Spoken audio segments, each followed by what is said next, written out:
wouldn't be the start of a podcast without a technological crisis. Oh dear. Should we start? That sounds good to me. Right.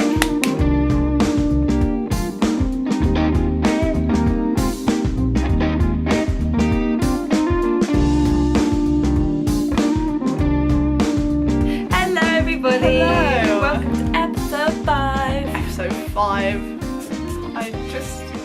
I'm awestruck. We can't believe we made it this far. Oh, I love how I now have 2 missed calls from you. Why did you video call me? No, I just went for the easiest thing. I couldn't find my phone before starting. I literally don't know how you got it down the back of the curtain on the floor. And we all know that it's important that I have my phone because I wrote my notes on it. Hey. This week we're very excited. I am been looking forward to filming this one for a while this now. was like our first idea. We were like, oh, we can talk about that. Yeah. But first of all, do we release what we're talking about? I feel like we hold off a little. Oh, Build the tension. I was just gonna say, how's Cardiff on it? Cardiff! Wow, Cardiff is amazing. Yeah, it was so a fun. good time. I think it's important to note that because we're both doing photos from Cardiff. I had to slightly change my plan because I got here and found Leisha was doing a print of the photo I was going to paint. So you're like, oh well. I will so adapt. For our video viewers, this is the photo that I'm doing. There was such a night. We went to the beach. So we went out to Cardiff to visit our friend Holly, who's at uni there. And we went to the beach for a barbecue. And there was like an amazing sunset and all that. And we set up a self-timer and took loads of like very Charlie's Angels-esque group photos. Yeah, right after our previous podcast about like when to take photos and when to do extra photo shoots and when not to. And we had we're all a bit like, I don't know if we need to do that anymore. And then we just completely went into Yeah, that. but then that wasn't for Instagram though. That was chill. Very right. true. Okay, and so actually you can check out on our Instagram. I did a video just of the weekend, which I'm putting up there because we've actually got a new Instagram game schedule. Yeah. So just so you know, in case you want to be sat there waiting for us to post. Saturday we're having a new thing called Mugshot, so I don't know if you've noticed, it's not even in shot at the moment. Have you noticed? Because we've made a massive effort and I don't think it's really good. Every week we've been using different mugs. So we're doing a new thing called Mugshot to sort of be like, hey, we're filming. Yeah. And we'll try and let you know what tea we're drinking as well. So this week I have chamomile. And I have green tea. Yes. Love that. Yes. So Saturday's Mugshot. Monday we release the pod, and then Tuesday, or basically Monday onwards, we release the finished artwork. Because let's be honest, we'd like to get it done on time, Monday, but as we saw last week, not always possible. Yeah, last week the embroidery went out on embroidery takes a long time. Friday. Yeah. And then Tuesday we're going to do some bloopers from the episode because we don't edit it, but sort of at the start, or if we have technical failures, there's always there's some funny clips. Sort of extra that's not in the real thing. And then Thursday, Friday, sort of that kind of time, we're going to do a new thing called Art Update, where if we're working on any like personal projects and that kind of thing, we'll just shove them up on Instagram. So this week I've put up the video of us going to Cardiff, just because last week we were talking about how we document, and I was saying I sometimes make videos, so I thought it would be pretty bomb video, I was happy with that. I was like, let's do loads of revision yesterday, and I was like, oh, just how I was brainstorming the video and then I spent like the rest of the evening doing the video and never got back to revision. But it's alright. It's fine, priorities. Exactly. But yeah, so I mean, there you go. There's our shameless self-promo to start off the pod. And yeah, so today I am painting a beachy type sunset, the waves and stuff. And you probably all know Bob Ross. Who doesn't know Bob Ross? Who doesn't know Bob Ross? I'm kind of doing it in Bob Ross style, in that like it's going to be a bit more like cash. Nice. Not too perfect. And like Honor said, I'm doing a print today. The type of print I am doing is a lino cut. So I've just got this like piece of lino that's like... What is lino? It's kind of like rubber. Yeah, it's a rubber plasticky type material, and it's soft enough that you can cut into it, and I've traced out my design onto it, and then I'm going to cut away the negative space so that the raised surface is what I will roll my ink onto and print. It's essentially an advanced potato print. Yeah. Love that. Also, can I just say, I'm so glad that my paint plate is finally being featured on the pod. Oh, is this a... This is so old. I've had this since like GCSE art. So about 4 or 5 years. This plate has gone through a lot. It's like cracked on the back. You've got a thick enough layer of paint on it though that it's staying together. Yeah, so Honor's borrowing that today. I am. I'm just moving your paint palette around, which is probably really annoying. No, it's all good. And with that build up, shall we reveal what we're talking about? We're really excited. So today we're talking about fast fashion industry and how we try and not support it, and basically charity shopping and like kilo shopping, thrift shopping, whatever you want to call all it. that. Now, so when we did our social media episode, Leisha had some fun facts, which actually went as fun. Oh. So I have some facts. Wow. Which also aren't very fun.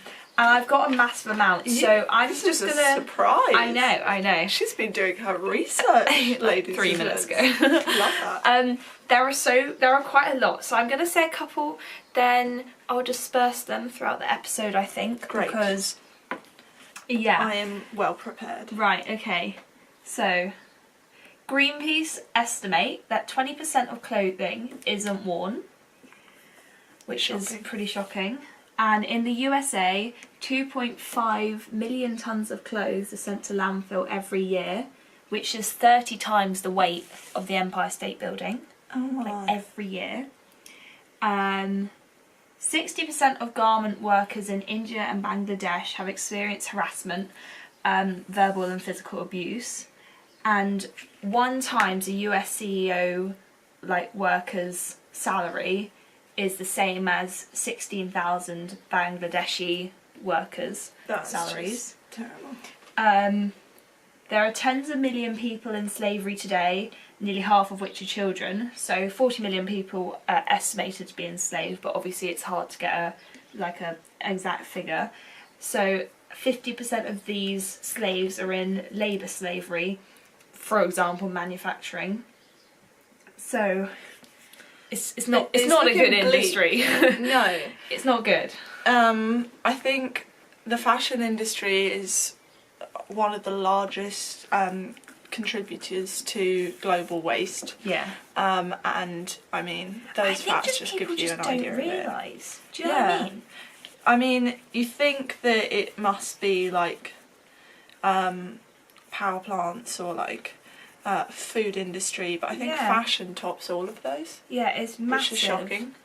And it's like we are the only ones to blame, because we've got plenty of clothes that we can wear that haven't been worn out and are still very usable, and yet our society has this trend, seasonal movement which means that we just throw away clothes. Yeah, it's like consumer society. Consumer society thinks we need it. So, and if you extend your use of a clothing piece from 1 year to 2 years, it reduces emissions over the year by 24%, Wow. which is massive.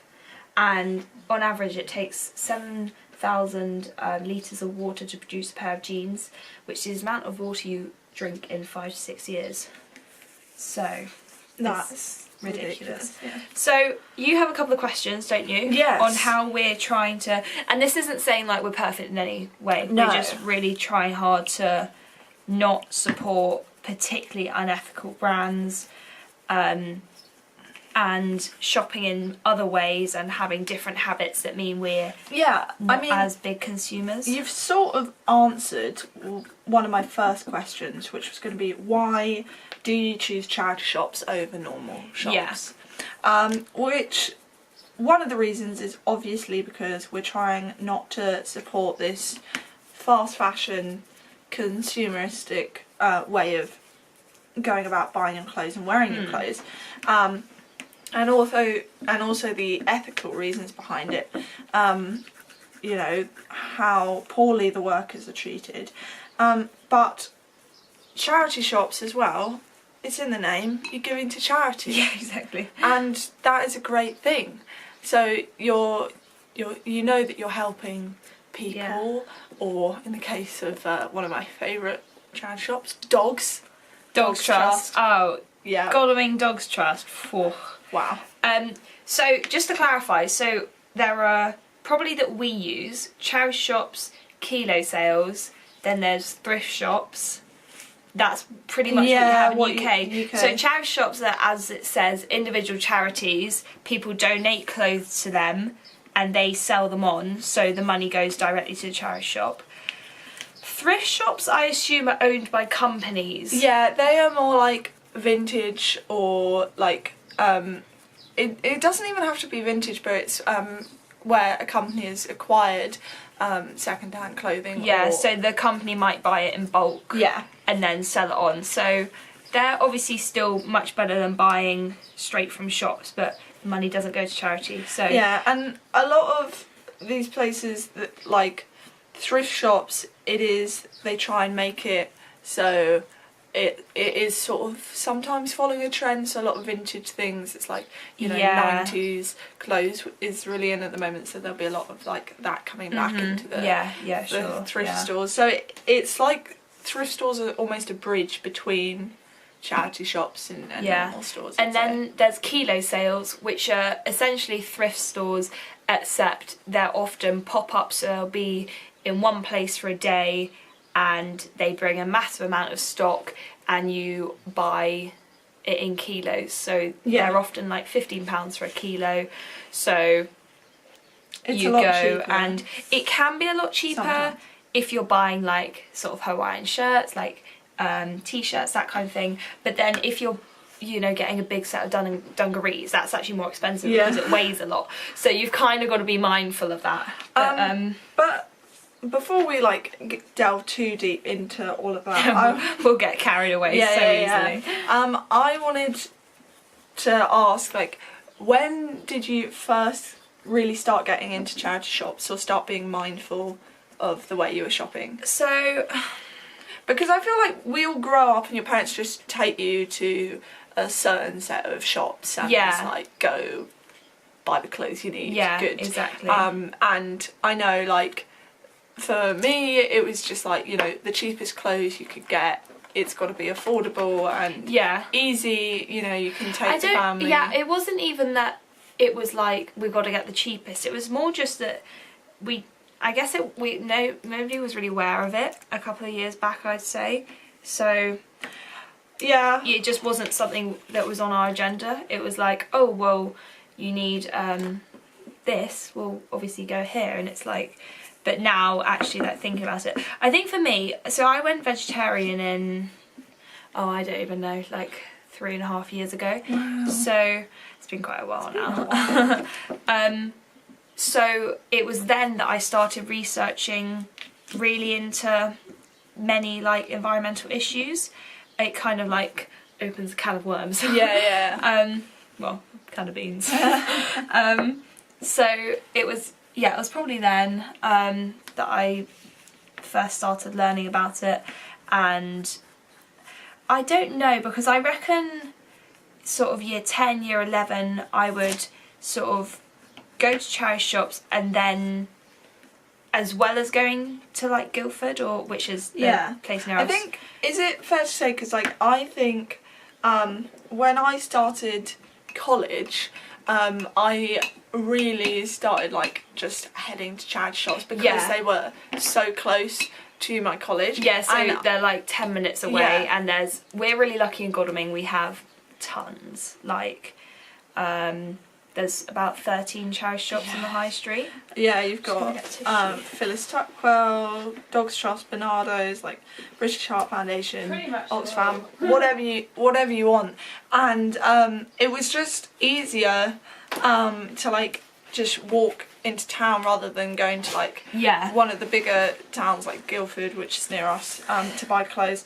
And I think also around the time some of our family were looking at vegetarianism or going vegetarian, and I think generally there has been a lot more social awareness of it over the last few years. But I remember getting really into charity shops, and I was like, Honor, it's like so great, and then we went to our first kilo sale together. Yeah, that was really good. And I think it solidified it started the off bond. It started off bond. That I would sometimes buy clothes in shops, and that in the shops I would try and be mindful, so I would like avoid shops like Primark and that kind of thing, and gradually it got to the point where I like boycott literally everything except charity shops.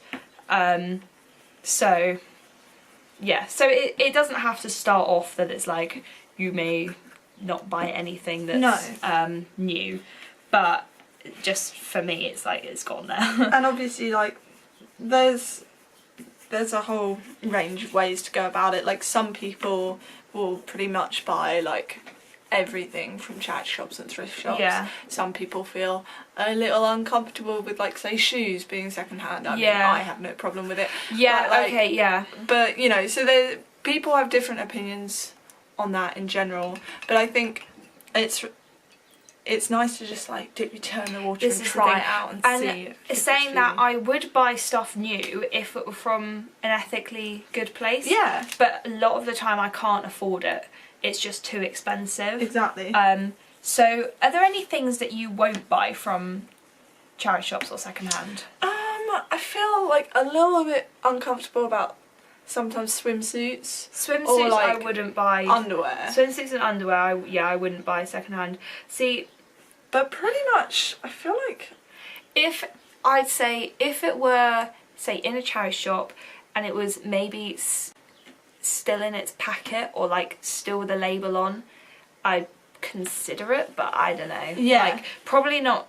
Yeah. Yeah, those are the only things that I would be like myself a little wary of. Yeah.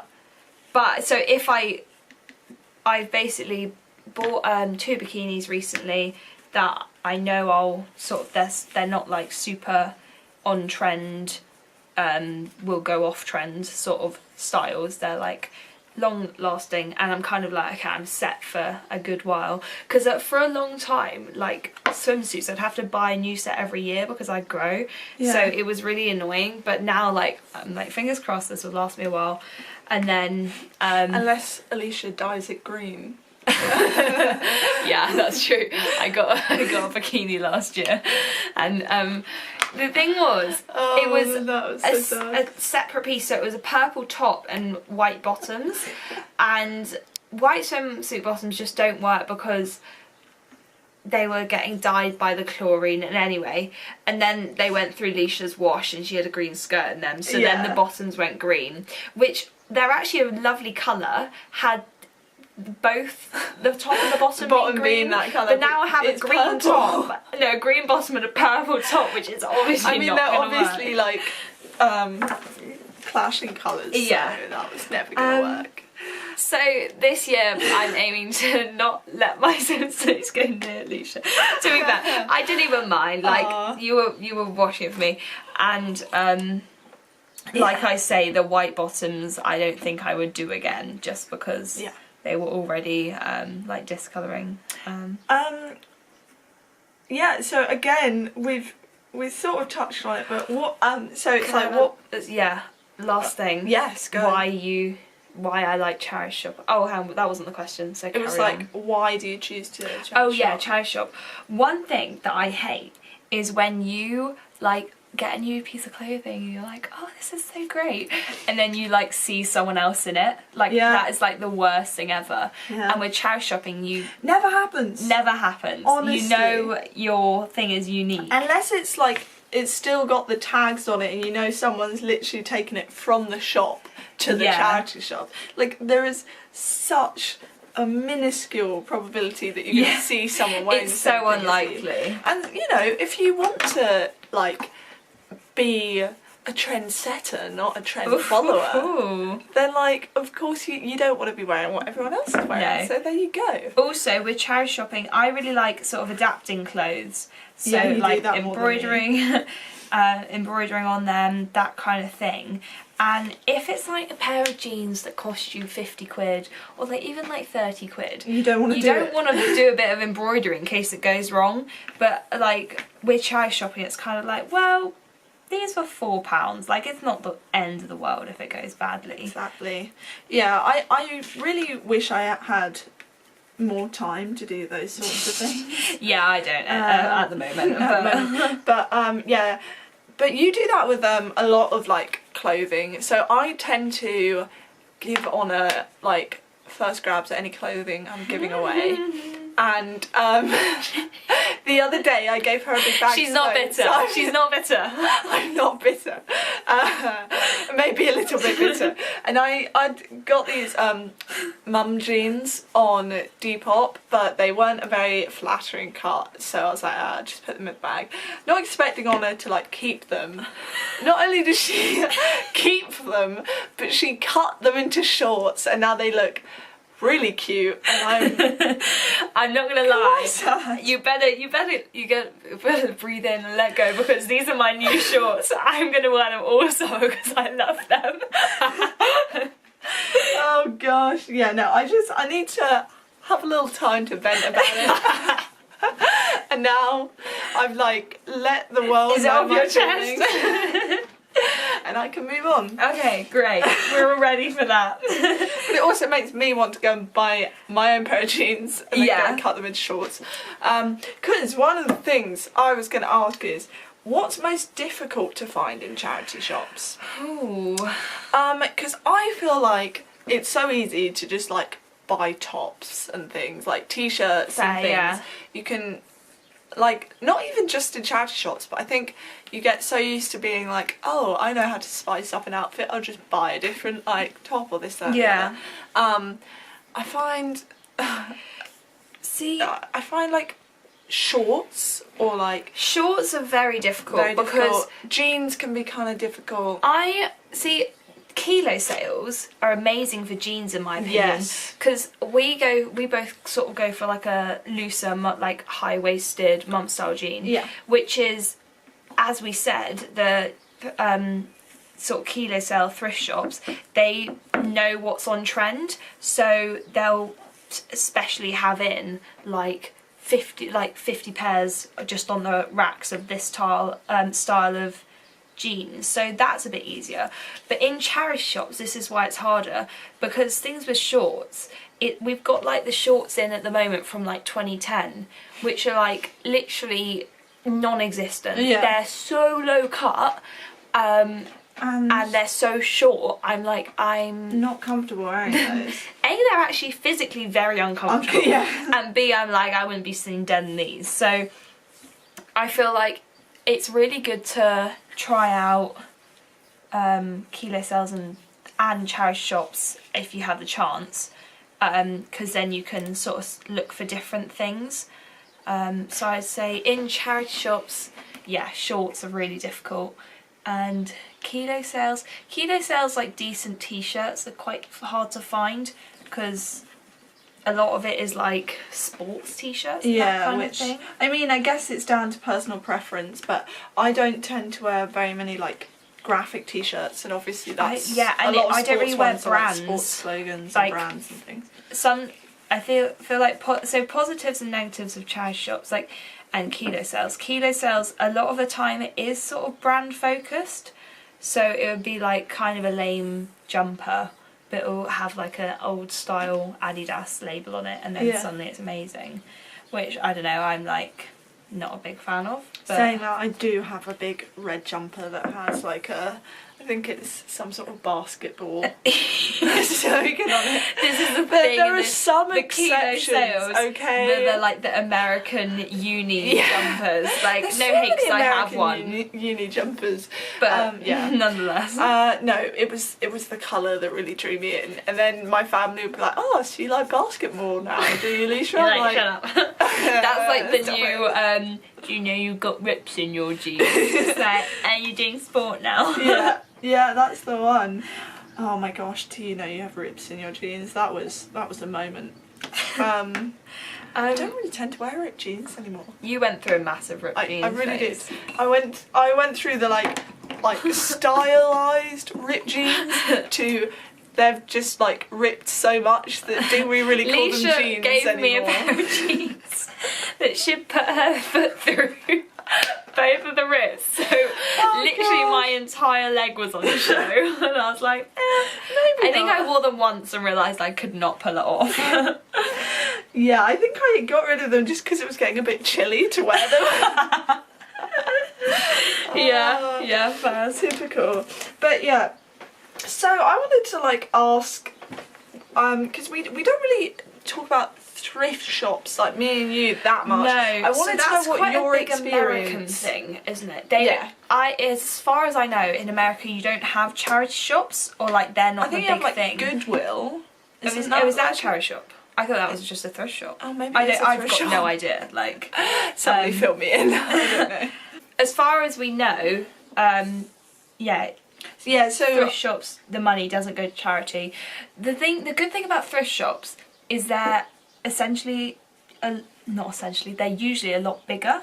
yeah. So like charity shops, especially in like Godalming, and I think, to be honest, most places, they're often quite small, and you get a decent amount of stock in there, but nonetheless, like, yeah, they're a lot smaller. Yeah, so I mean the best of both worlds would be if we could have shops that were like as big as thrift shops in the US, but charity shops. they went to, the proceeds went to charity. So yeah, thrift shops, pros, they're bigger.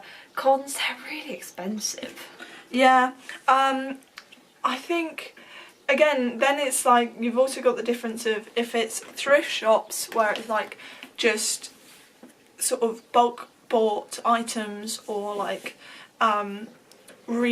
revived clothing, and then you've got vintage, which I sometimes understand the like price difference when it's vintage, because obviously they are then like one of a kind, or they're like, they're slightly more unique pieces. Yeah. But yeah, it's not as affordable, is No. it really? It's not as sustainable as like charity shopping. So here's the thing. I watch quite a few YouTubers who've done like, oh, if you have bad charity shops or like thrift shops in your area, what should you do? And a lot of them advertise like brands, like there's an online thrift store called ThreadUp, and there's Reformation, which is I think Reformation basically like adapt clothes, but like they're like 200 quid for a pair of jeans. Like, it's expensive. Really? Yeah, it's really expensive. So I was thinking we could think of a couple of other ways to... Well, like I previously mentioned, Depop is fairly good. yeah. And so you can for get those who mixed don't know, like prices. Depop is... It's an app. It's like an app. You buy and sell like used clothes. It's like it's got quite a young user base. Yeah. So it's often like quite trendy pieces. Yeah, but like you can find a whole range of stuff on Depop, and there is definitely some stuff that is ridiculously expensive.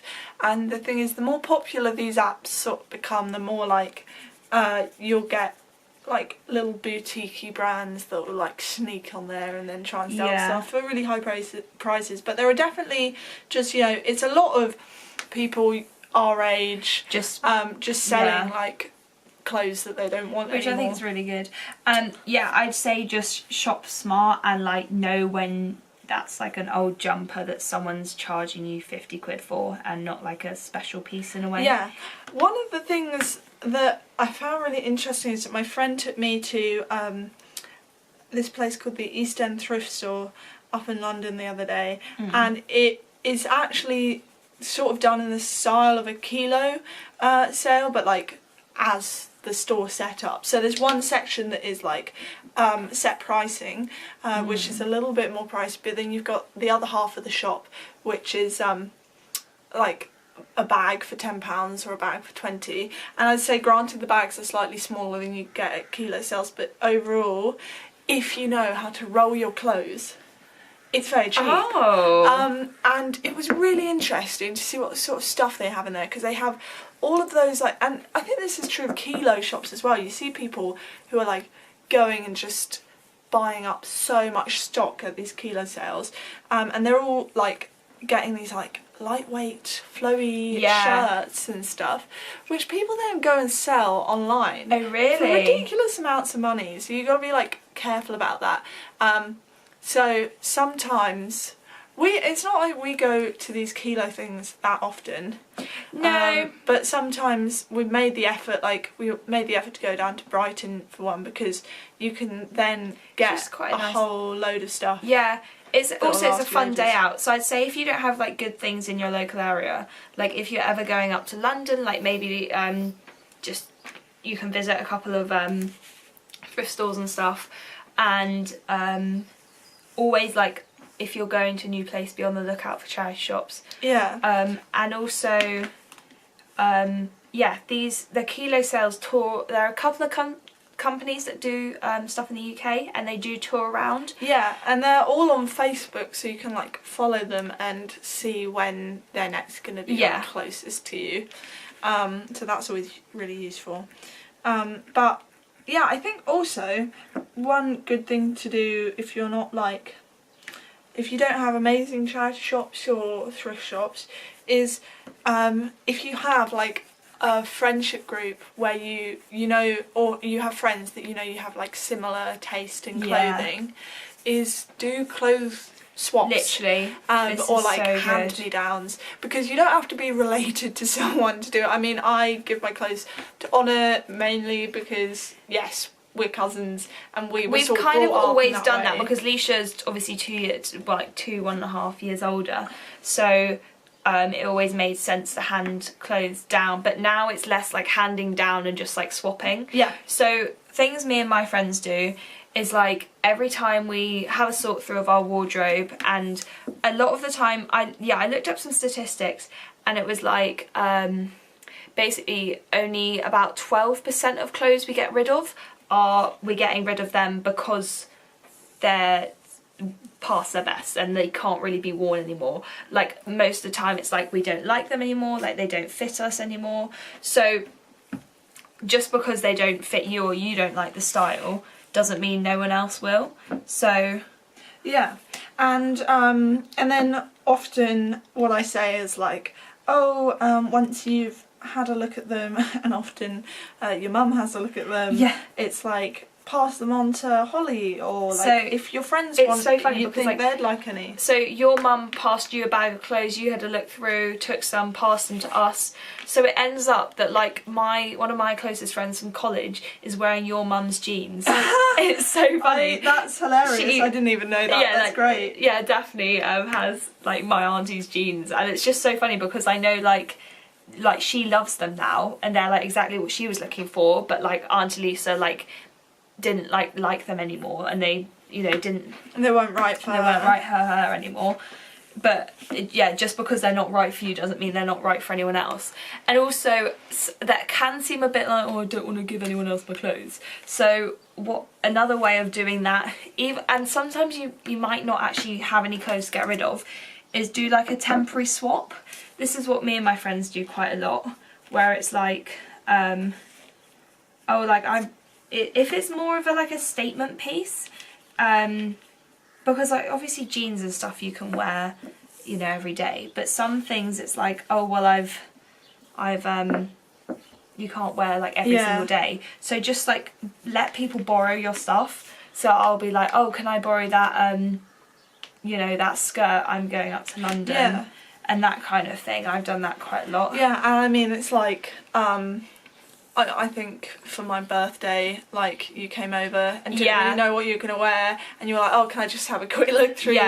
And you borrowed a skirt for that night, and it's like, no one would bat an eyelid, why would they? And people don't pay that much attention, literally. You know? One big thing I'd say is, okay, like, things like jeans, fair enough if you want your own pair that you can just keep and wear every day.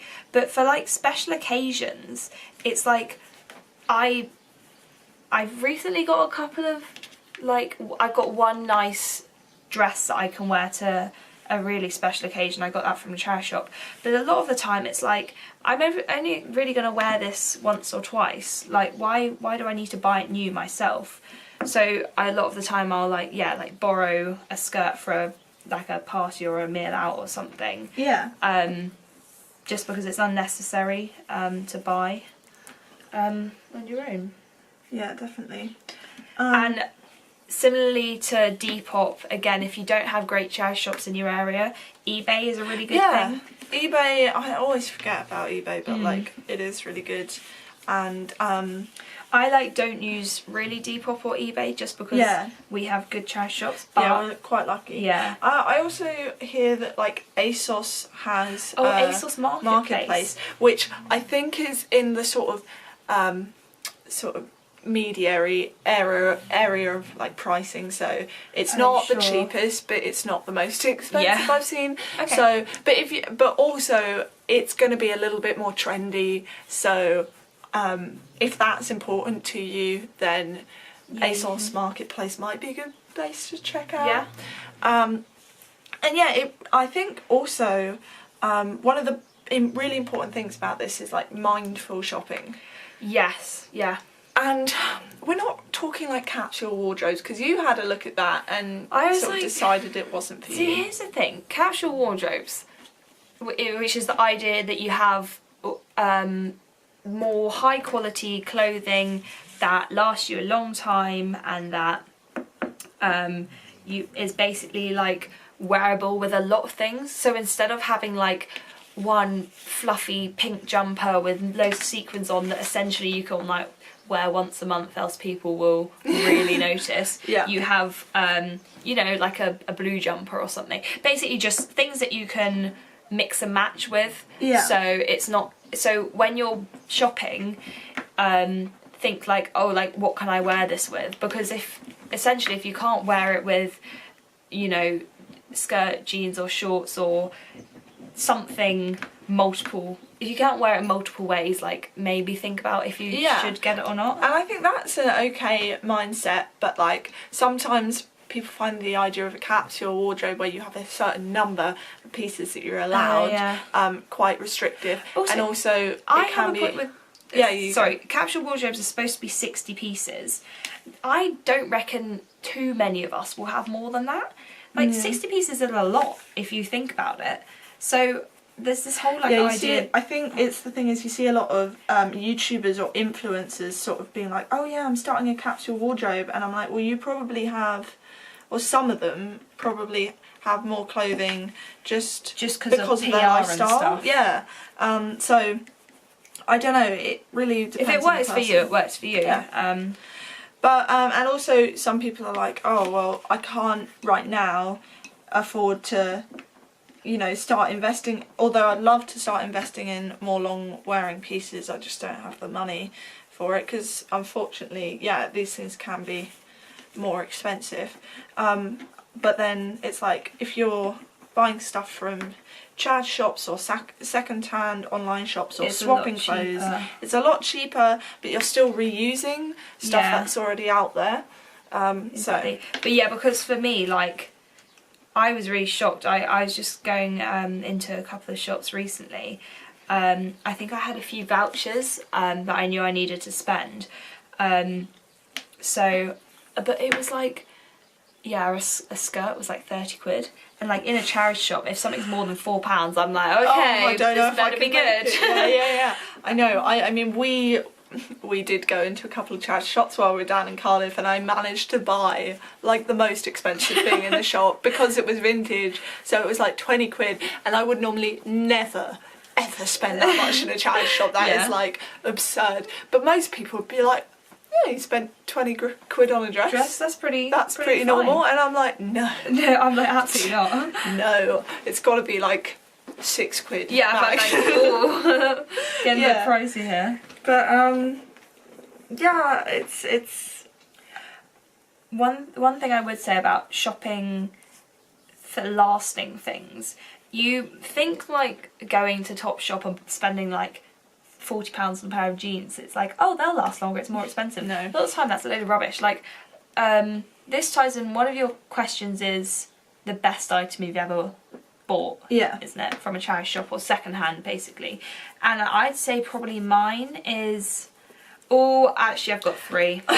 You see, I just didn't think you were going to be able to pin it down to one, and I find it quite difficult to do that. One of mine is this pair of like mum jeans. They're my light wash jeans. They're such a nice fit. Yeah, I do have a pair of mum jeans. We could put this on the Insta, can't we? Oh, we could. Love that. So yeah, I literally like wear them. Yeah, pretty a lot. like half my time. What I was going to say is our denim jackets that we bought. So what my point was, like, you just because it's more expensive doesn't mean it's better quality. Because often older things are made with better quality. Yeah. Just because if the piece is maybe like even like 5 or 10 years old, like it's not fast fashion anymore. Yeah. It wasn't back then when it was made. Designed for fast fashion. Yeah. So whereas a lot of new things, like even if it's more expensive, because of the fast fashion industries, they're not made well. So just be mindful that if something's more expensive, it doesn't mean it's better quality. Yeah. I think it's what I'm saying. Do you have any more faves you want to add? Yes. In Sheffield, back in like September when we were visiting Jordan, or it was probably like November, I got this denim jacket. It's a black denim jacket. And like when I say I wore it every single day in winter, like You did. every single day in winter, I'd wear the same pair of jeans, my DMs, and this denim jacket, and I'd just change out the t-shirt and like the jumpers underneath. And it's just an incredible black denim jacket. It's like quite spacious. So I didn't have a coat this year. I just had a jacket because I could fit like at least 2 jumpers underneath. So then things like we went to, me and my family went to Bruges for the Christmas markets just for like a day or 2 before Christmas. So I was wearing like vest, t-shirt, long sleeve top, jumper, jacket, scarf, and like everything like that. And I was like toasty and warm, but I just had my jacket on. So nice. That like literally like I think it was £6, and honestly I've worn it like every single day for months. We quite like our jackets, don't we? We love a good jacket. Now, I am aware that we have been talking for I think like 47 minutes. So if you want to go now, bye-bye. We're not quite done. That's fine. But I sort of knew this would be a longer episode. Yeah, get us started talking on this, and honestly, we won't stop. But also on the topic of like best finds, one of mine would also be so I said we bought me and Honor have sort of matching style denim jackets that we got they're at like Kilo blue shops. denim jackets. They're blue denim jackets and they're really nice. They're Actually, sort of the puffy blue style. denim jacket that I was embroidering on last week. That is Honor's That version. is the famous one. That is the famous one. And I have one which is not quite as aesthetically pleasing, but it's... Well, only because you haven't embroidered on it. It's got a couple of patches on it. It's cute. But it's really comfy and it's really nice. And also, I also got a leather jacket from a charity shop. And the reason why this is one of my faves is because I think like at secondary school, probably like year 8 or year 9, I bought like just a like new like pleather jacket. Yeah. And I wore that thing to death. Like honestly, Yeah. I wore it relentlessly. Come like spring, summer, I love would wear it. jackets. Just And- like having like 3 jackets that with every outfit you can wear is the dream. But obviously, because I bought it like about 5 years ago, 4 or 5 years ago, and it wasn't like a long-lasting item. It wasn't designed to be worn for that long. It was very tattered. And I remember, I don't know if I was with you or with another friend, but I was out sort of like charity shopping, and I was like, you know, I was like, the thing, I don't really need any clothes, but the really thing I want is I want a new leather jacket, but I don't want to have to go to a shop and buy one because, you know, leather is Don't agree with that. It's really bad for the environment, and it's like, and also I know the jackets are ridiculously expensive, and I was just like, I don't want to go there. But I love wearing, I was literally wearing my old tattered one, and I was like, I love them so much. And literally the next charity shop we walked into, there was a pristine condition, like, jacket, and it was just like the perfect cut and style, and I was like, you're coming home. So, I love those sort of finds, it's just great. Yeah. So yeah, 2 jackets, and I don't know, I got a really nice, like, thrift store like crushed velvet, but like it's like mixed fabric like top, which is really pretty. Yeah. I got like I said, a dress which is actually, it looks so formal and expensive, but it was literally like £6. Oh yeah, I got like a dress that I wore to, it was, we called it like our college leavers prom, but it was just this like fancy party that my friend threw, and it's like, I got a couple of really nice dresses from charity shops, or kilo sales, quite good. Okay, yeah. I got a nice like vintagey style pink dress from a kilo sale. Yeah, but I can't remember what I was painting saying. is looking very nice. Oh, thank you very very Bob much. Ross. It actually is quite looking good. Ooh. I think it's hard to sort of tell what mine is going to look like, but you can see the figures are starting to appear.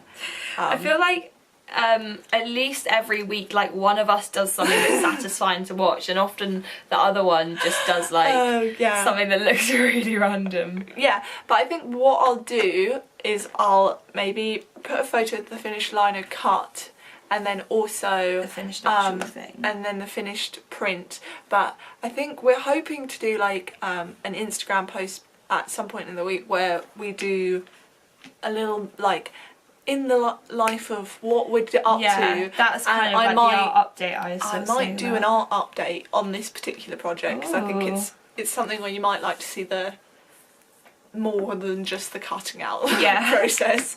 But yeah, so we should probably wrap it up there. Wrap up. And as always, if you have any sort of recommendations, feedback, that kind of thing for us, any just 5-star ratings. No. Yeah, because to be fair, like, it's hard to know what people think without being told. Do you know what I mean? Yeah. No, so and obviously our mums both like it. That's like that's our mums and Joe like it. And our mums and Joe like it. To be the fair, feedback we've got. We'll carry on the podcast forever just for you three. But no, we know there's a few more of you out there, and we'd really love to hear from you. Yeah. So on this week's Instagram post, which is at the SketchPad Pod. So if you find us through, not through Instagram or through something else, like, do check us out, because not only because, like, for me, I find it really unsatisfying to see someone's art and then not actually see the finished thing. Or hear us talking about it and not be able to know that's what kind of on earth we're talking irritating. about. So yeah, and all of the links for website, Instagram, or YouTube or Spotify, depending on what you're looking at, they're all in the description down below. Although publishing last week's episode was a little difficult. I messed. No, I was Did you? Well, yeah, I just completely forgot to hit publish, and then I had to send Honor a message, being like, "I'm so sorry," and then I realised that I'd labelled it episode 3 rather than episode 4, and I was like, "Oh," but as long as Alicia has her act together, this episode 5, will come out nice and smoothly with all the details in the description. And so all you have to do is follow the link and send us a nice message. Or a not nice message. Or not nice, if you really hate the podcast. Just interesting to know how we're doing. Yes. Cool. Thanks for listening. We'll see you next week. Toodles. Oh, that is a satisfying painting. I am actually quite surprised. It's gone well.